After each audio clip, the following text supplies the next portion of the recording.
কিরে গীতা, শুনলাম তোর কর্তা নাকি মিলের কাজ ছেড়ে দিয়েছে। কি আর করবে দিদি, মিলে সারাদিন হাড় ভাঙা খাটুনি করে ঠিকমতো মজুরিটাও পায় না। সংসারে টানাটানি, এভাবে কি চলা যায় বলো তো দেখি। হ্যাঁ তাই তো, আমিও তো তোর দাদাকে বলেছি যে মিলের কাজ ছেড়ে অন্য কিছু করতে। তুমি বলো দিদি, এখন দু পেট নিয়ে যেভাবেই হোক চলে যাচ্ছে, কিন্তু সংসারে তো আস্তে আস্তে খরচ বাড়বে, আর সব খেয়ে ফেললেই তো হবে না, কিছু তো গুছিয়েও রাখতে হবে। যা ইনকাম করে তাতে সংসারই চলে না, আবার মজুত করার কথা বলছিস তুই। সে তো কাজ বন্ধ করে দিয়ে বাড়িতে পড়ে আছে, এভাবে বসে থাকলে তো দুদিন পর রাস্তায় নামতে হবে খাবার জোটাতে। অত চিন্তা করিস নে তো, একটা না একটা ব্যবস্থা ঠিক হয়েই যাবে। তাহলে চলি দিদি, উনি আবার খাওয়ার জন্য বসে আছে।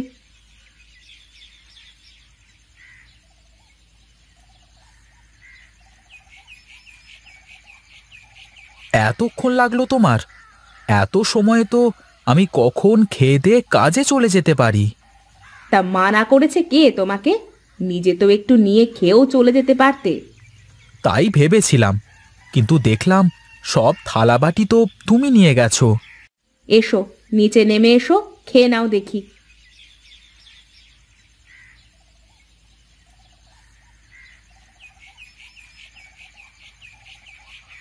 ওগো শুনছো, প্রকাশ নাকি মিলের কাজ ছেড়ে দিয়েছে।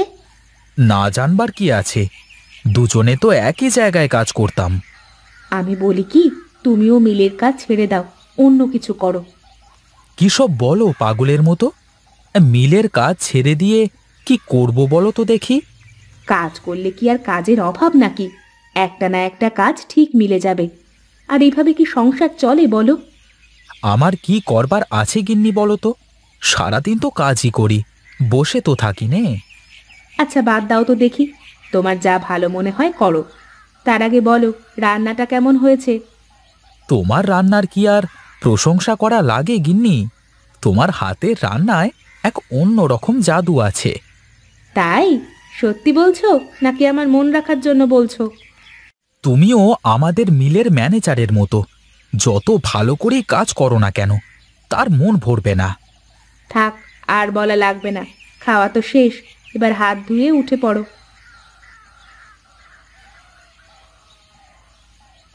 ওগো, এভাবে বাড়িতে বসে থাকলে কি চলবে? তো কি করব আমি? কোথায় যাব? কে কাজ দেবে আমাকে শুনি? তাই বলে বাড়িতে বসে থাকলে তো আর কেউ কাজ দিয়ে যাবে না। বাইরে যাও, সবার সাথে কথাবার্তা বলো, দেখো একটা না একটা কাজের ব্যবস্থা হয়ে যাবে। আমার বাড়িতে বসে থাকা বোধ হয় তোমার সহ্য হচ্ছে না। এটা কেমন কথা বললে তুমি? এই সংসার কি আমার একার? আমি নিজে ভালো থাকার জন্য কি তোমাকে এসব বলছি? ধর ঘোড়ার ডিম, এসব পেঁচাল শুনতে আর ভালো লাগছে না, আমি গেলাম। ওগো শোনো, রাগ করে না, আমার কথাটা তো শোনো। এই হলো ব্যাটা মানুষের দোষ, কিছুই বলা যাবে না। ধুর, আর ভালো লাগে না।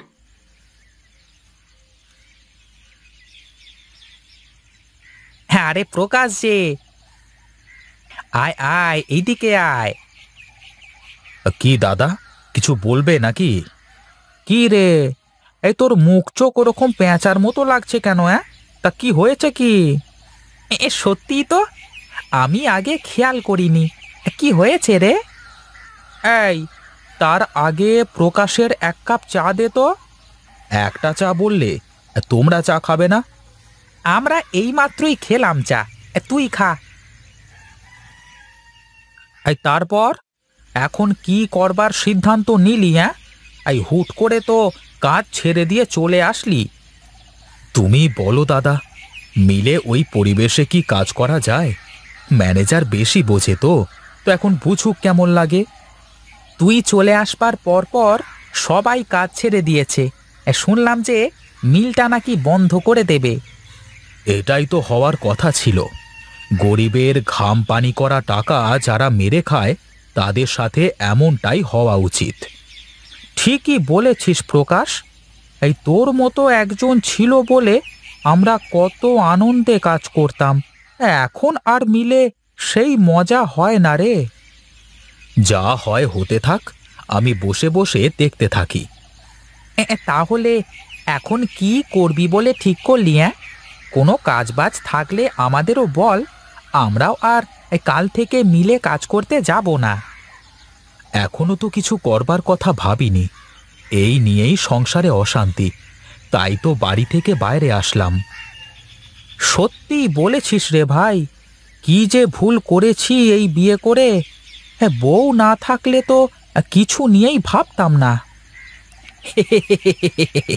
তোদের থেকে আমি কত সুখী, আমার ঘরে বউও নেই, কোনো জ্বালাও নেই। আরে হা হা করে হাসিস নে, তা না হলে আবার মশা ঢুকে যাবে গালের মধ্যে।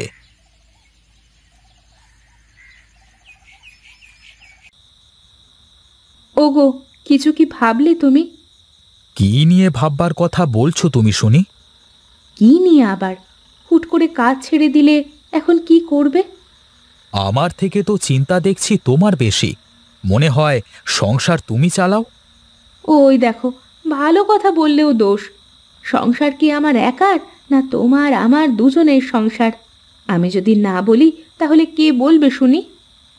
দেখো গিন্নি, আমার মন মেজাজ এমনিতেই ভালো না, তার উপর তোমার এই মানসিক অত্যাচার আমার আর সহ্য হচ্ছে না।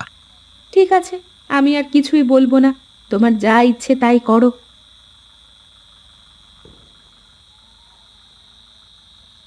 বুঝলে গিন্নি, মনে হয় দুদিনের মধ্যেই মিলের সব কাজ বন্ধ হয়ে যাবে। ভাবছি কি করে সংসার চালাবো। হঠাৎ করে মিল বন্ধ করে দেওয়ার কারণ কি? আর এতগুলো লোক এখন কি করে খাবে? বড় লোকরা কি আর গরিবের খোঁজ রাখে?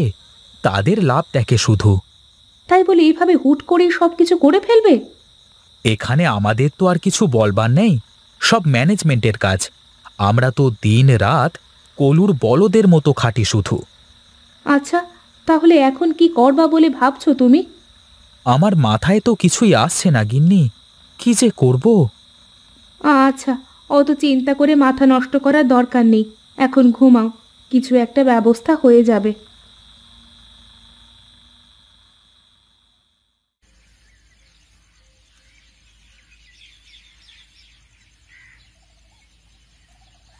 কি গো, তুমি এখানে বসে কি করো? আর এই ঘাস পরিষ্কার করে কি করবা? আহ, আমার কাজ আমাকে করতে দাও তো, কি করব সেটা দেখলেই বুঝতে পারবে। তুমি সব সময় এমন খ্যাক খ্যাক করে কথা বলো কেন বলো তো? একটু ভালো করে কথা বলতে পারো না? মানুষের ভালো করে কথা বলতেও যত সময় লাগে, খারাপ করে কথা বলতেও সেই একই সময় লাগে। কথা না বলে এখান থেকে যাও তো, আমাকে আমার কাজ করতে দাও।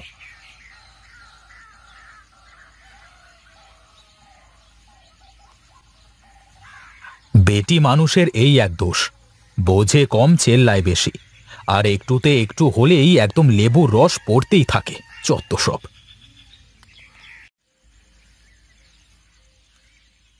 জানো দিদি, আমার না আর সহ্য হচ্ছে না। সারাদিন এই খেচাখেচি ভালো লাগে না। কি নিয়ে এত ঝামেলা হচ্ছে তোদের, বল তো দেখি। সে সব সময় এমন করে কথা বলছে যে শুনলেই যে কারো রাগ হয়ে যাবে। শোন রে বোন, বেটা মানুষের পকেটে টাকা না থাকলে তারা পাগল হয়ে যায়। এখন একটু কম কথা বলবি ওর সাথে। আমি তো যা বলতে যাচ্ছি তাতেই দোষ হয়ে যাচ্ছে। চিন্তা করিস নে, এখন ওর কথায় ভুল বুঝিস নে। একটু চুপচাপ সহ্য কর। আমাকে দেখ, আমি তো তোর দাদার সাথে এই সব কাজ কাম নিয়ে কোনো কথাই বলিনি। কিন্তু দিদি, সংসারের চিন্তা তো এমনিতেই চলে আসে। সংসার কি তুই চালাস না প্রকাশ চালায়, তাই বল তো আগে। সেই চালায়, আমি আবার কেমন করে চালাবো? তাহলে তাকেই ভাবতে দে। তুই শুধু পাশে থেকে প্রকাশের হাতটা শক্ত করে ধরে রাখ, দেখবি সব ঠিক হয়ে যাবে। এখন আমি উঠি।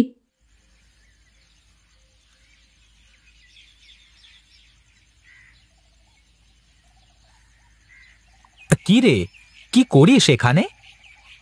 কি আর করব দাদা, বসে না থেকে কিছু তো করি। কয়টা লাউ গাছ লাগালাম, দেখি কি হয়। আমাকেও কয়েকটা বীজ দিতে পারতিস, আমিও এই পাশে লাগিয়ে রাখতাম। আরে নিষেধ করেছে কে তোকে? এই নে, আমার তো লাগানো শেষ, এই বীজগুলো নিয়ে লাগা তোর ওপাশে।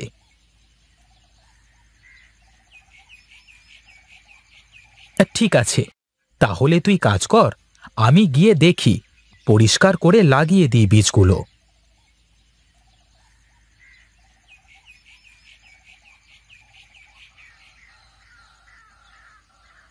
কি চাও বুড়িমা? তোমাকে তো ঠিক চিনতে পারলাম না। আমাকে তুই চিনবি নে বাছা, আমি ওই দূর গাঁয়ের লোক। এ পথ দিয়ে যাচ্ছিলাম, কিন্তু আমার যে খুব খিদে পেয়েছে, তাই ভাবলাম তোমরা যদি কিছু খেতে দাও। কই গো গিন্নি, কোথায় তুমি? একবার একটু বাইরে আসো তো। হ্যাঁ বলো, কি বলবে? বুড়িমাকে কয়টা খেতে দাও দেখি। ঘরে তো তেমন খাবার নেই, তোমার জন্য যা রেখে দিয়েছি সেই খাবার আছে। আমার খাবারটাই দিয়ে দাও বুড়িমাকে, আমি একটু পুকুর পাড় থেকে ঘুরে আসি।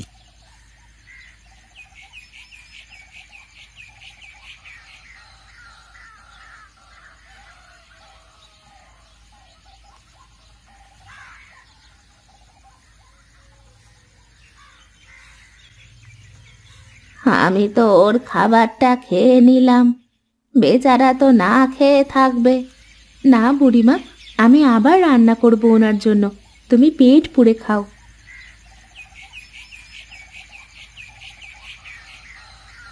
বাছা, তুই এখানে, আর আমি তোকে খুঁজছি। কেন বুড়িমা, আমাকে দিয়ে আবার কি করবে তুমি? বলছি যে তোর গাছের লাউটা তো বেশ সুন্দর হয়েছে, আমাকে দিবি বাবা? আমি বাড়িতে নিয়ে গিয়ে রান্না করে খেতাম। ঠিকই বলেছ বুড়িমা, এত কষ্ট করে লাউ গাছ লাগালাম, মাত্র একটা লাউ ধরলো। এই নাও, তুমি নিয়ে যাও এটা।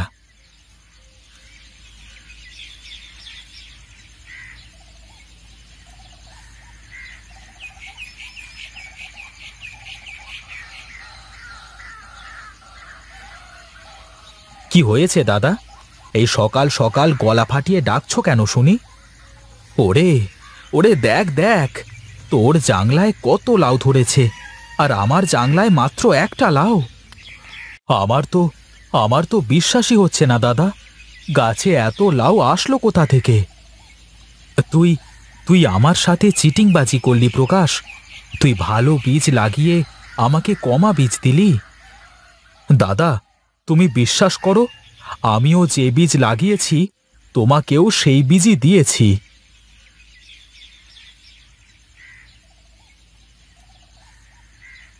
বিশ্বাস করো বৌদি, কাল তো আমার কাছেও লাউ ছিল না, আজ এত লাউ কি করে হলো আমার তো বিশ্বাসই হচ্ছে না।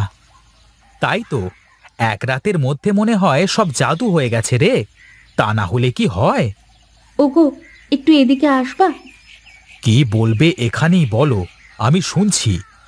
আমার মনে হয় কাল ওই বুড়িমার জন্য এসব হয়েছে। সত্যি বলেছ গিন্নি, আমারও এখন তাই মনে হচ্ছে।